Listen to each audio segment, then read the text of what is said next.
There are only 3 moves you need for Shogun level upper body strength, and I'll show you them in this video, my fellow Pac-Rimians. These 3 moves change the way I train everything, and they'll change the way you train for life. Where bench press, overhead press, and lat pull downs left me feeling bigger and pumped, the 3 moves I'm going to show you allowed me to build actual athleticism, increased power, and advanced skill. In fact, one of the problems I ran into was that the weight training I did added strength, sure, but it was slow strength. It wasn't fast, explosive power, which transfers over to anything, from fighting to sports to daily life and to advanced skill like many of you want to attain. Another problem that many other people run into is that they come to us at Pacific Rim Athletics after they're already beaten up and shot to crap from standard training. Everyone from military special forces to firefighters to engineers and emergency room physicians. They're already overly taxed from thousands of superfluous push-ups and bench press, and then go over to CrossFit, Olympic lifting, or regular weightlifting and make matters worse. Or they've been doing it for decades and they're stuck, frustrated, and injured. But I'm telling you, you'll see massive improvements in your overall health, strength, power, and you know what? Happiness too, if you build towards the 3 moves I'm going to show you.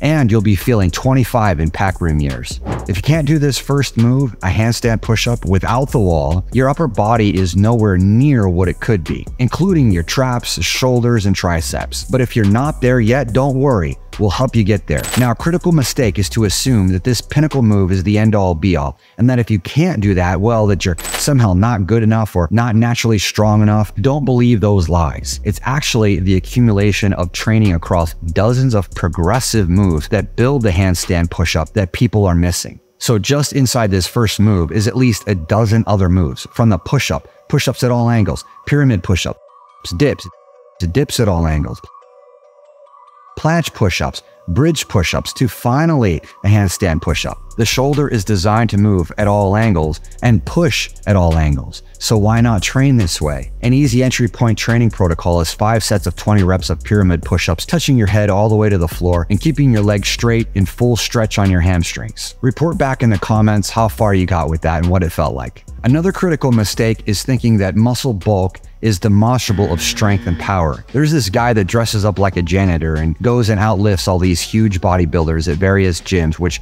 helps make the point. A very important fact is that flexibility is a precursor to strength. In fact, flexibility is one of 5 critical parts of the circle of strength you'll see here in this diagram. The 4 other blurred out sections have a vital role in strength. The first is connective tissue, also muscle density, now neurological connection, and mindset is most critical. What is your motivation, your foundation, and the inclination of your mind? Negative or positive? The Lord arms me with strength. That said, let's consider the flexibility piece. You're going to crack at the point at which your flexibility threshold is reached. That's called the injury zone. In athleticism, fighting, or daily life, an individual will not be able to even get into a handstand without flexibility, and thus that weak link of lack of shoulder strength in that range is exposed. On the other hand, bridge helps to correct this, as does dowel stretch and other moves. And then we can progress to dynacombos, which are 3 to 5 move transitions which generate profound body awareness and total body weight strength from pinky finger to pinky toe. So, for example, crab to frog to handstand, or katas from Powerbatics, which will go through a variety of handstand positions. Take this basic one, for example. I'll let the full thing play here.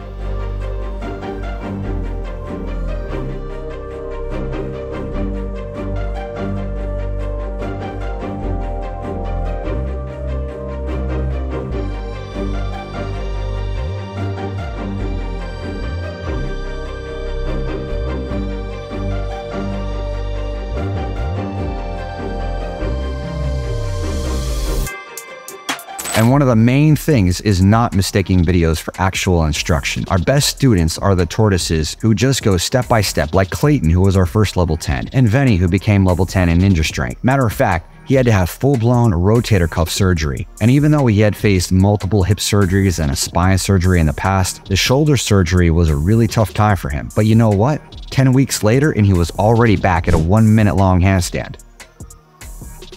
A lot of people think a muscle up is dangerous and that it is a skill and not strength. It is in fact simply full range of motion strength through extension of the shoulder. It is also strength through the lats and biceps. I feel like a muscle up is just a way to get above an obstacle, and that it's actually one progression of many towards the one-arm pull-up. But the muscle up trains pulling, shoulder extension, and pushing through the dip. And same as the handstand push-up, don't be upset if you can't do this move yet. Be positive, have a good mindset, and know that just like the handstand push-up, there's dozens of bonus moves inside the muscle up that you get to unpack through this kind of training. For example, straight arm hangs and chin hangs build arm strength unparalleled by any sort of standard training. And as another example, you can even add this to the aforementioned 5x20 of pyramid push-ups. 60-second chin hang for 5 rounds. They're vicious, and they build strength that is invisible because it is not accompanied by muscle bulk, for it's the connective tissue that's being built. Imagine a guy who has huge muscles from getting the pump every day for a decade, but his tendons are tight and thin.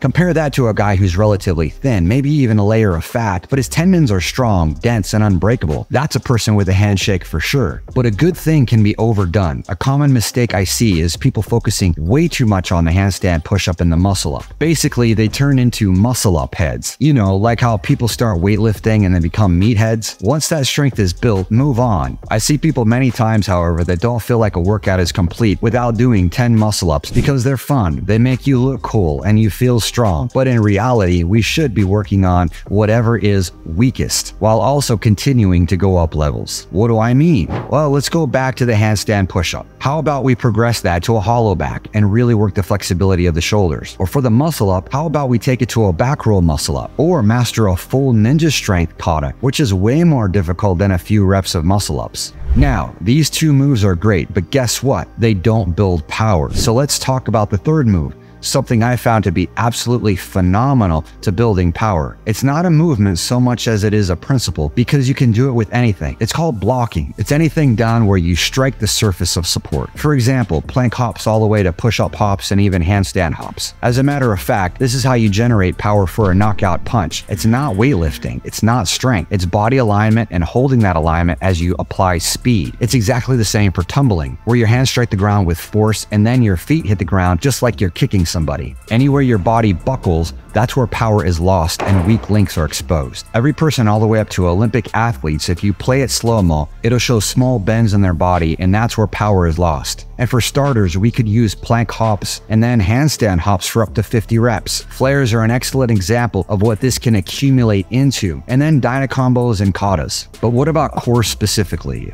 Or legs, or overcoming past injuries in your upper body or elsewhere? You'll find videos for those topics from beginner to advanced all over our channels. And bottom line, how do you stitch this together to build Shogun level upper body strength? Of course, subscribe, but it's totally free to opt in and connect with me and my team, get more info, free videos, student success stories, email trainings, and even information about events, competitions for huge cash prizes, and travel events like one coming up in Spain in a few weeks. But more importantly, it starts with a positive mindset and being open to adapting your training in key ways like this. You can even schedule a complimentary coaching call. It's absolutely free, but you do need to qualify. I saw how limited acrobatic and body weight strength training was for adults and how physical therapists were restricted from really helping build students up. But Powerbatics Training and our team rips a hole in the universe and provides a wormhole to really transform into your strongest self, starting even in the next day or two. But this is what's really possible, and it starts with adding upper body training like these moves and dyna combos and katas. And if you do, I promise you, you're going to see massive changes in your health, your strength, and your movement. See you in the next video and in training soon.